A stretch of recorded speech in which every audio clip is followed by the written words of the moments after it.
আসসালামু আলাইকুম। আমি আপনাদের স্বাগত জানাচ্ছি আজকের এই বিশেষ প্রতিবেদনে। গতকাল বিকেল ৫টায় যে মুহূর্তের জন্য এই দেশের লক্ষ লক্ষ সরকারি কর্মচারী বছরের পর বছর ধরে অপেক্ষা করে আসছিলেন, সেই মুহূর্তটি অবশেষে এসে গেছে। নবম জাতীয় বেতন স্কেলের গেজেট আনুষ্ঠানিকভাবে প্রকাশিত হয়েছে এবং এই একটি ঘটনায় গতকাল থেকে আজ পর্যন্ত সারা দেশে তৈরি করেছে এক অভূতপূর্ব আলোচনার ঢেউ। সরকারি দপ্তর থেকে শুরু করে চায়ের দোকান, পরিবারের ডাইনিং টেবিল থেকে শুরু করে সামাজিক যোগাযোগ মাধ্যমের প্রতিটি প্ল্যাটফর্ম, সর্বত্র এখন একটাই আলোচনা: নবম পে স্কেলে কে কতটুকু পেলেন? এই সিদ্ধান্ত কি যথেষ্ট, নাকি আরও কিছু প্রত্যাশিত তো ছিল? গেজেট প্রকাশের পর থেকে সারা দেশে সরকারি কর্মচারীদের মধ্যে যে প্রতিক্রিয়া দেখা যাচ্ছে, সেটি এক কথায় বলতে গেলে মিশ্র। একদিকে দীর্ঘ অপেক্ষার অবসান হওয়ায় স্বস্তি ও আনন্দ রয়েছে, অন্যদিকে কোনো কোনো মহল থেকে উঠে আসছে প্রশ্ন ও আলোচনা। যারা দীর্ঘদিন ধরে শুধু এই একটি মুহূর্তের অপেক্ষায় ছিলেন, গেজেটের পাতায় চোখ বুলিয়ে তাদের কেউ কেউ উৎফুল্ল হয়েছেন, কেউ কেউ আবার হিসাব মেলাতে বসেছেন আরও গভীরভাবে।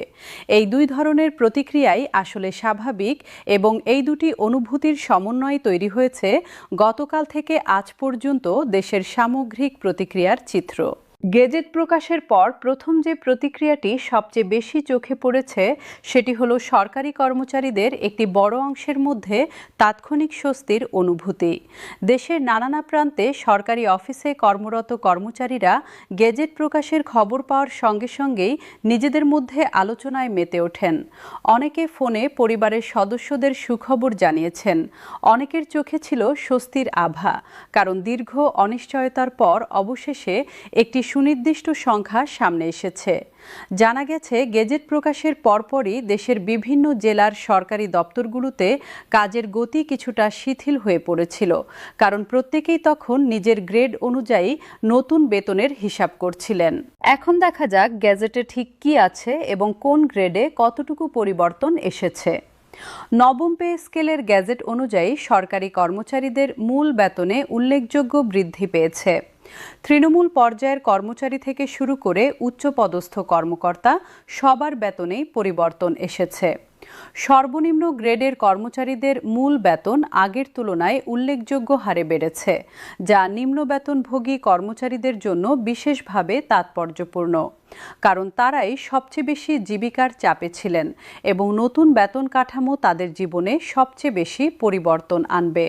মধ্যম গ্রেডের কর্মচারীরা, যারা সরকারি প্রশাসনের মেরুদণ্ড হিসেবে বিবেচিত, তাদের বেতনেও সন্তোষজনক বৃদ্ধি এসেছে।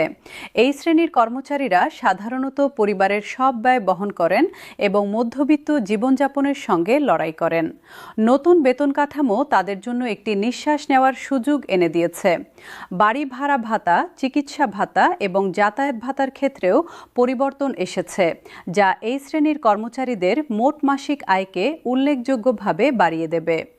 অনেক মধ্যম গ্রেডের কর্মচারী হিসাব করে দেখেছেন যে মূল বেতন ও ভাতা মিলিয়ে তাদের মোট মাসিক প্রাপ্তি আগের তুলনায় বেশ ভালো পরিমাণে বাড়বে, যা তাদের পারিবারিক বাজেটে একটি ইতিবাচক পরিবর্তন আনবে। উচ্চপদস্থ কর্মকর্তাদের ক্ষেত্রেও নতুন স্কেলে পরিবর্তন এসেছে, তবে এই পর্যায়ে বেতন বৃদ্ধির চেয়ে বড় বিষয় হয়ে উঠেছে পদোন্নতির সঙ্গে সংযুক্ত নতুন সুবিধাগুলো। বিভিন্ন গ্রেডের মধ্যে ব্যবধান পুনর্নির্ধারিত হয়েছে, যা পদোন্নতিকে আরও আকর্ষণীয় করে তুলেছে। এতে প্রশাসনে দক্ষ ও অভিজ্ঞ কর্মকর্তাদের ধরে রাখা এবং তাদের সর্বোচ্চ সম্ভাবনা কাজে লাগানো সম্ভব হবে বলে বিশেষজ্ঞরা মনে করছেন। এখন সরাসরি মাঠের প্রতিক্রিয়ার দিকে যাই। গতকাল গেজেট প্রকাশের পর থেকে সারা দেশের সরকারি কর্মচারীরা তাদের মতামত ব্যক্ত করেছেন। ঢাকার একটি সরকারি অফিসের একজন দ্বিতীয় শ্রেণীর কর্মচারী জানিয়েছেন, বহুদিন পর মনে একটু শান্তি আসলো। আগে মাসের শেষে টানাটানি পড়তো, এখন হয়তো একটু ভালোভাবে সংসার চালাতে পারবো। তার মতো অনেক কর্মচারীর মুখেই এরকম স্বস্তির কথা শোনা গেছে। বিশেষত যারা ছোট শহর বা উপজেলা পর্যায়ে কর্মরত কর্মরত তাদের অনেকেই বলেছেন নতুন বেতনে এখন বাড়ি ভাড়া ও সন্তানের পড়াশোনার খরচ কিছুটা হলেও সহজ হবে। একটি জেলা শহরের একজন প্রাথমিক বিদ্যালয়ের শিক্ষক বলেছেন, আমরা শিক্ষকরা সবসময় সমাজের কাছ থেকে শ্রদ্ধা পাই, কিন্তু আর্থিক স্বীকৃতিটা সবসময় সেভাবে আসেনি। এই নতুন বেতন কাঠামো আমাদের মর্যাদাকে অর্থনৈতিকভাবেও কিছুটা স্বীকার করেছে। তার এই কথা অনেকের হৃদয় স্পর্শ করেছে, কারণ এই দেশের শিক্ষক সমাজ দীর্ঘদিন ধরে যে আর্থিক কষ্টের মধ্যে থেকে ভবিষ্যৎ প্রজন্ম গড়ে তুলছেন সেই বাস্তবতা সকলেই জানেন। তবে সব প্রতিক্রিয়া একমুখী নয়। কিছু মহল থেকে প্রশ্ন উঠেছে যে 2 ধাপে বাস্তবায়নের সিদ্ধান্তটি কার্যকরভাবে কতটা সুফল দেবে। একটি সরকারি ব্যাংকের কর্মকর্তা বলেছেন, প্রথম ধাপের বৃদ্ধিটা মন্দ নয়, কিন্তু দ্বিতীয় ধাপটি কবে আসবে সেই নিশ্চয়তা চাই।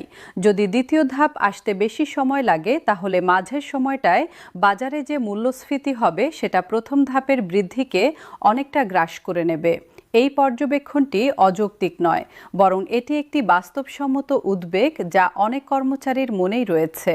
পেনশনভোগীদের প্রতিক্রিয়াটিও লক্ষণীয়। অবসরপ্রাপ্ত একজন সরকারি কর্মকর্তা জানিয়েছেন, আমরা যখন চাকরি করতাম তখন বেতন কম ছিল, পেনশনও সেই হিসাবেই নির্ধারিত হয়েছে। এখন নতুন পে স্কেলে পেনশন বৃদ্ধির বিষয়টি কিভাবে সমন্বয় হবে সেটা জানতে চাই। এই প্রশ্নটি আসলে হাজার হাজার অবসরপ্রাপ্ত কর্মচারীর প্রশ্ন, যারা তাদের কষ্টার্জিত পেনশন দিয়ে বৃদ্ধ বয়স কাটাচ্ছেন। গেজেটে পেনশন সমন্বয়ের বিষয়ে যে বিধান রাখা হয়েছে সেটি কার্যকর হলে তারাও উপকৃত হবেন বলে আশা করা হচ্ছে। সামাজিক যোগাযোগ মাধ্যমে গ্যাজেট প্রকাশের পপর থেকে ঝড় বয়ে যাচ্ছে। ফেসবুক, ইউটিউব সহ বিভিন্ন প্ল্যাটফর্মে হাজার হাজার পোস্ট, মন্তব্য এবং আলোচনা হচ্ছে। কেউ লিখেছেন, সরকারকে ধন্যবাদ অবশেষে এই সিদ্ধান্ত নেওয়ার জন্য। কেউ আবার বিস্তারিত হিসাব করে দেখাচ্ছেন যে তাদের নির্দিষ্ট গ্রেডে প্রকৃত বৃদ্ধির পরিমাণ কতটুকু। অনেকে ভিডিও বানিয়ে নিজের হিসাব শেয়ার করছেন এবং সহকর্মীদের সঙ্গে তুলনা করছেন। এই ডিজিটাল আলোচনা একটি অভূতপূর্ব জনগণের অংশগ্রহণের ছবি তৈরি করেছে, যেখানে একটি সরকারি সিদ্ধান্ত সরাসরি লক্ষ লক্ষ সাধারণ মানুষের কাছে পৌঁছে যাচ্ছে এবং তারা তাৎক্ষণিকভাবে সেটা নিয়ে কথা বলার সুযোগ পাচ্ছেন। বিশেষজ্ঞ মহল থেকেও বিভিন্ন প্রতিক্রিয়া এসেছে। একজন প্রখ্যাত অর্থনীতিবিদ মন্তব্য করেছেন যে 2 ধাপে বাস্তবায়নের সিদ্ধান্তটি অর্থনৈতিক বিচারে বিচক্ষণ। একসঙ্গে পুরো ভার বহন না করে ধাপে ধাপে এগিয়ে যাওয়া দেশের সামষ্টিক অর্থনীতির জন্য বেশি নিরাপদ। তবে তিনি এও বলেছেন যে দ্বিতীয় ধাপ বাস্তবায়নে যদি অতিরিক্ত বিলম্ব হয়, তাহলে কর্মচারীদের বাস্তব ক্রয়ক্ষমতা মূল্যস্ফীতির কারণে হ্রাস পাবে, যা এই পে স্কেলের প্রকৃত সুফলকে প্রশ্নবিদ্ধ করে ফেলতে পারে। তাই দ্বিতীয় ধাপের জন্য একটি সুস্পষ্ট সময়সীমা নির্ধারণ করা জরুরি বলে তিনি মত দিয়েছেন। আরেকজন জনপ্রশাসন বিশেষজ্ঞ বলেছেন, নবম পে স্কেল শুধু একটি বেতন বিষয়ক সংস্কার নয়, এটি আসলে সরকারি প্রশাসনকে পুনরুজ্জীবিত করার একটি সুযোগ। বেতন বাড়লে কর্মচারীর মনোবল বাড়ে, কাজের প্রতি আগ্রহ বাড়ে এবং দুর্নীতির প্রলোভন কিছুটা হলেও কমে। তাই এই সিদ্ধান্তকে শুধু আর্থিক দৃষ্টিকোণ থেকে না দেখে প্রশাসনিক সংস্কারের দৃষ্টিকোণ থেকেও মূল্যায়ন করা উচিত। এই দৃষ্টিভঙ্গিটি অত্যন্ত গুরুত্বপূর্ণ, কারণ একটি ভালো বেতনপ্রাপ্ত, সৎ ও দক্ষ প্রশাসন গড়ে তোলার স্বপ্ন বহুদিন ধরেই এই দেশের মানুষ দেখে আসছেন। গতকাল গ্যাজেট প্রকাশের পর প্রধানমন্ত্রীর কার্যালয় থেকেও একটি বার্তা দেওয়া হয়েছে। সেখানে বলা হয়েছে, সরকার কর্মচারীদের কল্যাণে প্রতিশ্রুতিবদ্ধ এবং দ্বিতীয় ধাপ বাস্তবায়নের বিষয়ে সরকার যথাসময়ে ঘোষণা দেবে। অর্থনৈতিক পরিস্থিতির উন্নতির সঙ্গে সঙ্গে দ্বিতীয় ধাপ বাস্তবায়নকে ত্বরান্বিত করার ইচ্ছা সরকারের রয়েছে বলেও ইঙ্গিত দেওয়া হয়েছে। এই বার্তাটি কর্মচারীদের মধ্যে কিছুটা আশার আলো জ্বেলেছে, কারণ সরকারের উচ্চ পর্যায় থেকে দ্বিতীয় ধাপের বিষয়ে ইতিবাচক সংকেত আসা মানে এটি কেবল কাগজে কলমের প্রতিশ্রুতি নয়, এটি রাজনৈতিকভাবেও একটি অগ্রাধিকার হিসেবে বিবেচিত হচ্ছে। এখন বাস্তব জীবনে কিভাবে এই পরিবর্তন অনুভূত হবে সেটা একটু বিশ্লেষণ করা দরকার। ঢাকা শহরে বসবাসকারী একজন সরকারি কর্মচারী, যার পরিবারে ৩ থেকে ৪ জন সদস্য রয়েছে, তিনি প্রতি মাসে বাড়ি ভাড়া, খাবার, সন্তানের পড়াশোনা, চিকিৎসা এবং যাতায়াতে যে পরিমাণ ব্যয় করেন তার সঙ্গে আগের বেতনের সামঞ্জস্য রাখা ছিল অত্যন্ত কঠিন। নতুন বেতনে মূল বেতন ও ভাতা মিলিয়ে তার মাসিক আয় যদি ৭ থেকে ৮ হাজার টাকা বাড়ে, তাহলে সেটা তার জীবনে কতটা পার্থক্য আনবে? উত্তর হলো অনেক বড় পার্থক্য। এই বাড়তি টাকায় হয়তো সন্তানের কোচিং ক্লাসের খরচ মিটবে, অথবা মাসে একবার পরিবারকে একটু ভালো খাবার খাওয়ানো সম্ভব হবে, অথবা দীর্ঘদিন ধরে স্থগিত থাকা একটি প্রয়োজনীয় ডাক্তার দেখানোর খরচ